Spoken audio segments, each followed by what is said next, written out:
नमस्कार दोस्तों, मैं अंकुर उपाध्याय स्वागत करता हूं आप सभी का एक बार फिर से अपनी नई वीडियो में।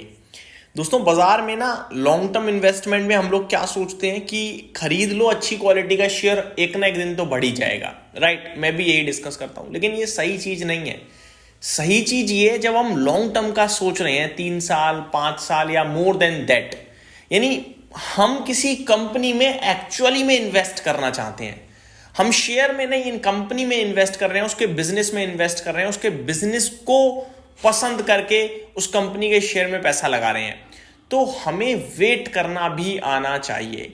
आपको यह भी पता होना चाहिए कि बाजार में शेयर्स गिरते हैं, बाजार में भाव नीचे आते हैं।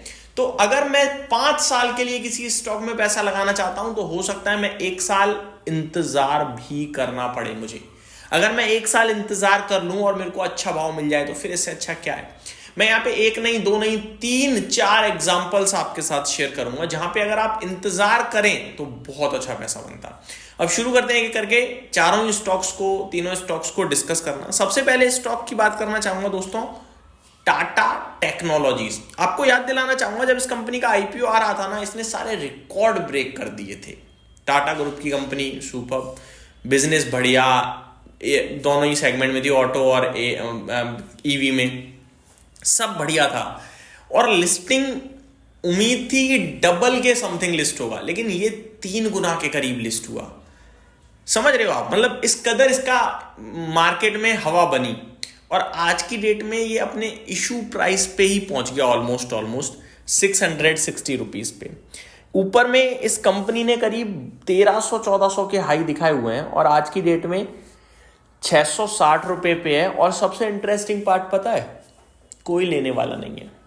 बहुत सारे लोगों को तो पता भी नहीं होगा कि टाटा टेक नाम का भी कोई बाजार में शेयर है जो नए आ रहे होंगे, क्योंकि ना कोई खबर रहती, ना एक्शन में रहता, ना मूव करता, अवॉइड करती है पब्लिक। लेकिन आपको यह समझना होगा कि आप उस समय अवॉइड करके अगर लॉन्ग टर्म इन्वेस्टर हो तो आज 1-1.5 साल बाद निवेश करते तो कितने अच्छे भाव पे मिल रहा था आपको।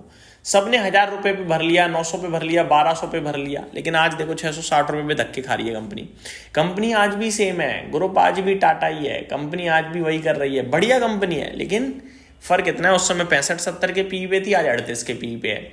उस समय इसे किसी से कंपेयर कर नहीं पा रही थी पब्लिक, तो कंपेयर कर दिया केपीआईटी टेक्नोलॉजीज से, जो 80-85 के पीई पे ट्रेड करती थी। तो लोगों ने कहा ये 65 के पीई पे, केपीआईटी टेक 85 के पे है, तो फिर तो रीजनेबल ही है। आज की डेट में खुद केपीआईटी टेक 43 के पीई पे ट्रेड कर रहा है और टाटा टेक्नोलॉजीज 45 के पीई पे है। तो वेट करने से भी बहुत पैसा बनता है। अब मैं एक एग्जांपल और देता हूं जिसको मैंने आपके साथ डिस्कस भी किया था, एलजी इलेक्ट्रॉनिक्स। ये कंपनी सबको बता दी अच्छी लिस्टिंग करेगी, अच्छा पैसा बनेगा इसमें, लेकिन मैंने आपसे कहा मत लगाओ। क्यों? क्योंकि मिलने के चांसेस तो देखो वैसे ही बहुत कम थे, बहुत ओवर सब्सक्राइब हुआ था। ठीक है, दूसरी बात, पूरा ओएफएस था, इससे भी कोई दिक्कत नहीं, लेकिन पूरा पैसा कोरिया जा रहा था, इससे दिक्कत थी। मतलब देश का पैसा देश में ही नहीं है भाई, दूसरे देश में चला जाएगा। इकोनॉमी को कितना फायदा हो रहा है? 0। तो मेरा मानना था लिस्ट हो जाएगा उसके बाद लगा लेंगे। अब लिस्ट हुआ ये स्टॉक 50-60% ऊपर, 1650-1700 नहीं 1750 रुपए पे लिस्ट हुआ, और उसके बाद उसने वो भाव दोबारा नहीं दिखाया, लगातार गिर ही रहा है। अब 1570 पे आ गया, 52 का पीई। कंपनी आज भी वही है, एलजी इलेक्ट्रॉनिक्स, उतना ही दमखम है आज भी इस कंपनी में। अब ये भाव अच्छे लग रहे हैं, लेकिन और गिर सकता है क्या? गिर सकता है, जिस हिसाब से गिर रहा है। लेकिन अब थोड़ा इंटरेस्टिंग बन गया 52 के पीई पे, 1 लाख करोड़ के मार्केट कैप पे। तो जब हम स्टॉक को खरीद रहे होते हैं ना, तो हमें वेट भी करना आना चाहिए क्वालिटी स्टॉक के लिए, यार नीचे भी मिल सकता है, ये परखना ही अपने आप में कला है। अब देखो 1570 पे और 1750 में कितना फर्क है। वैसे देखोगे तो ज्यादा नहीं दिखेगा आपको, 180-200 रुपए का ही फर्क दिखेगा, लेकिन आप ये देखोगे कि भाई परसेंटेज टर्म्स में अगर 1750 वाला डबल होगा तो आपका पैसा बनेगा 3500 पे जाके, और ये अब यहां से 3500 होगा तो आपका डबल नहीं, ऑलमोस्ट करीब मोर देन 2.5 गुना होगा। तो ये समझने वाली बात है। तो फर्क पड़ता है लॉन्ग टर्म में, समझ रहे हो बात को। तीसरा स्टॉक है दोस्तों जिसके बारे में मैं आप सभी के साथ डिस्कस करना चाहूंगा, मान्यवर, वेदांत फैशन, जिसको आप जानते हो।